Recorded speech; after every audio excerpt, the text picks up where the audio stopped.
ভূগোল শিখো চ্যানেলে সবাইকে স্বাগতম। পরিবেশনায় বঙ্গীয় ভূগোল মঞ্চ। দ্বাদশ শ্রেণীর মডেল প্রশ্নে থার্ড সেমিস্টারে আমি 15টি প্রশ্ন তোমাদের বলে দিয়েছিলাম। প্রাকৃতিক ভূগোলের অন্তর্গত ছিল আজকে এই ভিডিওতে তোমাদের মানবীয় ভূগোল এবং ভারতের ভূগোলে যে 20টি প্রশ্ন থাকে দুটোতে মেলে। মানবীয় ভূগোলে যে 10টি এবং ভারতের ভূগোলে যে 10টি প্রশ্ন থাকে সেগুলো নিয়ে আজকে আলোচনা করছি। 16 নম্বর প্রশ্ন দেখো, ঘণ্টা আকৃতির জনসংখ্যা পিরামিড দেখা যায় আমেরিকায়, ভারতে, আফ্রিকায়, ইংল্যান্ডে, আমেরিকায় হবে। 17 নম্বর দেখো, 2011 সালের জনগণনা অনুসারে ভারতের জনঘনত্ব প্রতি বর্গ কিলোমিটারে 282 জন, প্রতি বর্গ কিলোমিটারে 382 জন, প্রতি বর্গ কিলোমিটারে 380 জন, প্রতি বর্গ কিলোমিটারে 372 জন। উত্তর হবে 382 জন। তারপর দেখো, ফিল ইন দ্য ব্ল্যাঙ্কস। নেক্রোপলিসের উদাহরণ Hiroshima, Leh, Srinagar, Washington. Hiroshima হবে, এটা জাপানে আছে। লেহ আছে আমাদের ভারতের লাদাখে। শ্রীনগরও ভারতে আছে, জম্মু কাশ্মীর। ওয়াশিংটন আমেরিকা যুক্তরাষ্ট্রতে আছে। উত্তর হবে এটা কিন্তু হিরোশিমা। তারপর দেখো, ক্ষুদ্র গ্রামীণ বসতিকে বলে মৌজা, সবুজ গ্রাম, বিক্ষিপ্ত গ্রাম, হ্যামলেট। উত্তর হবে হ্যামলেট। তারপর দেখো, কয়স্তম্ভের সঙ্গে কয়স্তম্ভের মিল। সবুজ সবুজ শহর হলো চেন্নাই। তারপর স্পেস মানে দেখো, স্পেস মহাকাশ শহর হলো বেঙ্গালুরু। তারপরে হচ্ছে তোমার প্রাসাদময়ী নগরী হলো তোমার কলকাতা।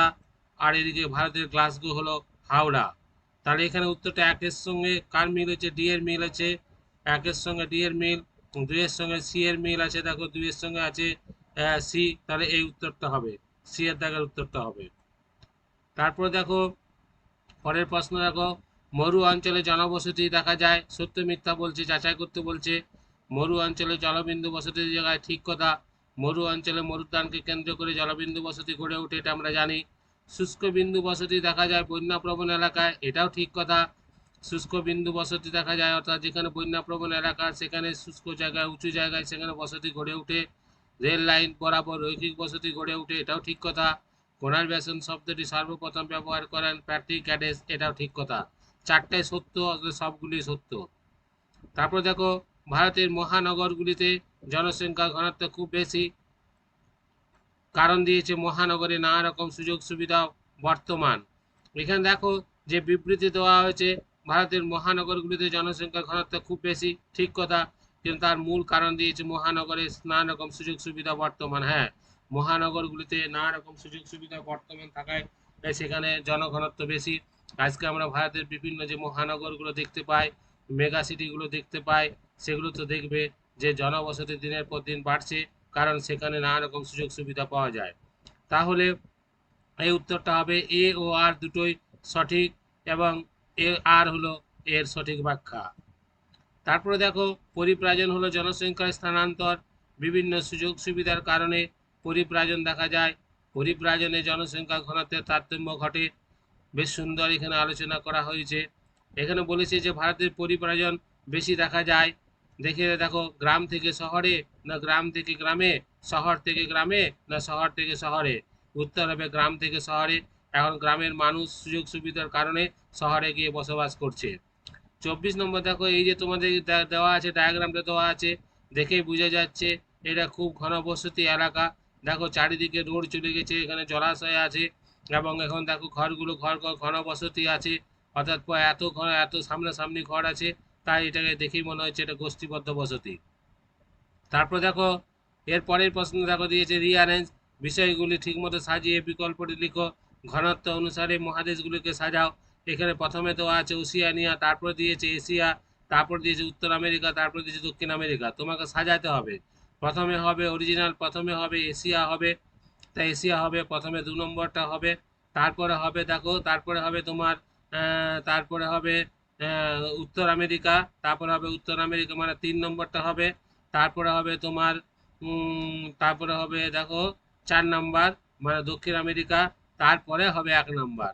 তাহলে 2 3 4 1, 2 3 4 1 কোথায় আছে দেখো, লক্ষ্য করো, 2 3 4 1 মানে এখানে আছে, এই উত্তরটা হবে। তারপর দেখো, ভারতের একটি করমুক্ত বন্দরের নাম লিখতে বলছে। ভারতের একটি করমুক্ত বন্দর হচ্ছে কান্ডালা। এই কান্ডালা গুজরাটে অবস্থান করে আছে। বিশাখাপত্তনমটা হচ্ছে তোমার একটু জেনে নেওয়া উচিত। বিশাখাপত্তনম অন্ধ্রপ্রদেশে আছে। চেন্নাই আছে তোমার তামিলনাড়ুতে, মুম্বাই আছে মহারাষ্ট্রে। উত্তর হবে এটা কান্ডালা, উত্তর হবে কান্ডালা। তারপরে ভারতের কোন ফসলকে বলা হয়েছে স্বর্ণতন্তু? স্বর্ণতন্তু দেখো গমকে বলা হয় না, তুলাকেও বলা হয় না, তারপরে কফিকেও বলা হয় না, স্বর্ণতন্তু বলা হয় পাটকে। কারণ পাটের আঁশ সোনার মতো জল করতে থাকে। তারপর পাট অর্থকরী ফসল। আগে আগে তো অর্থকরী ফসল হিসেবে পাটকেই ম্যান গণ্য করা হতো ভারতের। বর্তমানে যদিও পাটের চাহিদা কমে গেছে, তাহলে তবু পাটকে বর্তমানে তোমার স্বর্ণতন্তু বলা হয়। তারপর দেখো ভারতের বৃহত্তম বায়ু বিদ্যুৎ কেন্দ্রের নাম। দেখো এখানে অনেকগুলো বিদ্যুৎ কেন্দ্রতে বায়ু বিদ্যুৎ দেওয়া আছে। নারোরা দেখো এটা হচ্ছে পারমাণবিক বিদ্যুৎ, বোকারো এটি তাপ বিদ্যুৎ, মাইথন জলবিদ্যুৎ কেন্দ্র বটে এগুলো। আর এখানে দেখো ভারতের কেন্দ্র হচ্ছে বায়ু বিদ্যুৎ কেন্দ্র হচ্ছে লাম্বা, বৃহত্তম লাম্বা, এটা হচ্ছে গুজরাটে আছে। এটা হচ্ছে তোমার ভারতের বৃহত্তম বায়ু বিদ্যুৎ কেন্দ্র, তাহলে এটাই অ্যান্সার হবে। তারপর দেখো বলছে ফিল ইন দ্য ব্ল্যাঙ্কস। ভারতের দীর্ঘতম সড়ক পথ। আগে ভারতের দীর্ঘতম সড়ক পথ ছিল NH7, এখন হয়ে গেছে NH44। NH44 অর্থাৎ শ্রীনগর থেকে কন্যাকুমারিকা পর্যন্ত। হ্যাঁ, তারপর দেখো তাহলে NH, এটাই উত্তর হবে। NH16ও হবে না, NH2 হবে না, NH7ও হবে না, NH44 হবে। তারপর দেখো দেখো এখানে কয়ের সঙ্গে খারিফ শস্য হয়েছে। খারিফ শস্য হয়েছে তোমার ধান। তারপরে রবি শস্য হয়েছে তোমার গম, শীতকালে চাষ হয়। খারিফ শস্য বর্ষাকালে চাষ হয় ধান। জায়িদ শস্য এটা হচ্ছে তরমুজ, এটা হচ্ছে তোমার গ্রীষ্মকালে। আর অর্থকরী ফসল হচ্ছে চা। তাহলে দেখো আমাদের একের সঙ্গে মিল আছে, একের সঙ্গে মিল আছে, একের সঙ্গে মিল আছে বি। তাহলে ও একের সঙ্গে বি। আর দুইয়ের সঙ্গে হচ্ছে তোমার দুইয়ের সঙ্গে হচ্ছে ডি। তাহলে একের সঙ্গে বি, দুইয়ের সঙ্গে ডি, তার মানে এই অ্যান্সারটাই হবে, এটাই অ্যান্সার হবে। তারপর দেখো লক্ষ্য করো, তারপর দেখো মুম্বাইকে ভারতের প্রবেশদ্বার বলে। মুম্বাইকে ভারতের প্রবেশদ্বার বলে, একদম সঠিক কথা। পেট্রোলিয়ামকে তরল সোনা বলে, এটাও সঠিক কথা। গ্যাটের উত্তরসূরি সংস্থা ওয়ার্ল্ড ব্যাংক মোটেই নয়, এটা WTO হতো, এটা অরিজিনাল অ্যান্সার হতো, এটা ওয়ার্ল্ড ট্রেড অর্গানাইজেশন। কিন্তু দেওয়া আছে ওয়ার্ল্ড ব্যাংক, তাহলে এটা ঠিক নয়। আর চিরাচরিত শক্তি পরিবেশ দূষণ করে না, কিন্তু চিরাচরিত শক্তি পরিবেশ দূষণ করে, তাহলে এটাও ভুল আছে, এটাও ভুল আছে। তাহলে দুটো ভুল আছে, দুটো ঠিক আছে। তাহলে 1 আর 2 হচ্ছে, দেখো 1 আর 2 সত্য, এবং 3 আর 4 হচ্ছে মিথ্যা, এই উত্তরটা হবে। 32 নম্বর দেখো, রেল পথকে ভারতের জীবনরেখা বলে। কারণ রেলপথের মাধ্যমে ভারতে প্রচুর পরিমাণে পণ্যদ্রব্য পরিবাহিত হয়। রেলপথ সত্যিকারই ভারতের জীবনরেখা, কারণটাও সুন্দর করে বলা হয়েছে। তাহলে দেখো এ ও আর দুটোই ঠিক, এবং এ আর হলো এর সঠিক ব্যাখ্যা, এই উত্তরটা হবে। তারপর দেখো অচিরাচরিত শক্তিগুলি পরিবেশ দূষণ করে না, সুন্দর কথা। সহজে উৎপন্ন করা যায় এমন এটাও ঠিক কথা। অচিরাচরিত শক্তি উৎসগুলি হলো সূর্য, বায়ু, জোয়ার ভাটা, ভূতাপ শক্তি ইত্যাদি। দেখো এখানে একটি বলেছি, একটি পরিবেশ বান্ধব বিদ্যুৎ শক্তি হলো, এখানে দেখো 4টা অপশন দেওয়া আছে। তাপ বিদ্যুৎ মোটেই পরিবেশ বান্ধব নয়, পারমাণবিক বিদ্যুৎও পরিবেশ বান্ধব নয়, জলবিদ্যুৎও পরিবেশ বান্ধব নয়, পরিবেশ বান্ধব হলো বায়ু বিদ্যুৎ। তাহলে এটাই সঠিক আনসার হবে। তারপর দেখো একটা সুন্দর ছবি দেওয়া আছে, লক্ষ্য করো।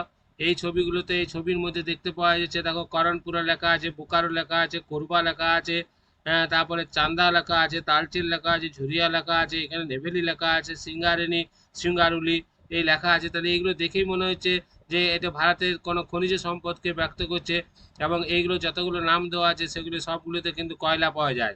তাহলে এখানে উত্তরটা হবে এই কয়লা। খনিজ তৈল হবে না, টিনও হবে না, আর ম্যাঙ্গানিজও হবে না। তারপর দেখো এখানে বলছে বিষয়গুলি ঠিকমতো সাজিয়ে সঠিক বিকল্পটি লিখতে বলছে। জনসংখ্যার ঘনত্ব অনুসারে রাজ্যগুলিকে সাজাতে বলছে। দেওয়া আছে, প্রথমে দেওয়া আছে পশ্চিমবঙ্গ, তারপর দেওয়া আছে বিহার, তারপর দেওয়া আছে উত্তরপ্রদেশ, তারপর দেওয়া আছে মধ্যপ্রদেশ। কিন্তু এটা ঠিক সাজানো নয়, তোমাকে সাজাতে হবে। তাহলে তোমাকে সাজাতে গেলে দেখো প্রথমে হবে বিহার, তারপরে হবে পশ্চিমবঙ্গ, তারপরে হবে তোমার উত্তরপ্রদেশ, তারপরে হবে মধ্যপ্রদেশ। তাহলে ডি এর অ্যান্সারটা কারেক্ট। তাহলে এই যে 35টা প্রশ্ন, তাহলে তোমাদের দুটো ভিডিওতে হয়ে গেল। প্রথম ভিডিওতে আমরা 15টি প্রশ্ন পেয়েছিলাম, আর দ্বিতীয় ভিডিওতে তোমরা এই 20টা পেলে। যারা প্রথম ভিডিওটি দেখোনি তারা প্রথম, আমি লিঙ্ক ডেসক্রিপশন বক্সে লিঙ্ক দিয়ে দেবো, তারা প্রথম ভিডিওটা দেখে নেবে। মোট 35 নম্বরের এই মডেল প্রশ্ন তোমাদের করে দেওয়া হলো। এইভাবে বিভিন্ন সময়ে বিভিন্ন ভিডিওতে তোমরা মডেল প্রশ্ন পেয়ে যাবে এবং তার উত্তরের সমাধান পেয়ে যাবে। আশা করি ভিডিওটি তোমাদের ভালো লাগবে। তোমার ভিডিওটি শেয়ার করে দেবে। যারা আমাদের চ্যানেলটিকে সাবস্ক্রাইব করনি তারা চ্যানেলটিকে সাবস্ক্রাইব করে দেবে। আর যারা ইতিমধ্যে চ্যানেলটিকে সাবস্ক্রাইব করেছে তাদের অশেষ ধন্যবাদ। আর আজ এই পর্যন্তই। ভালো থাকো, সুস্থ থাকো।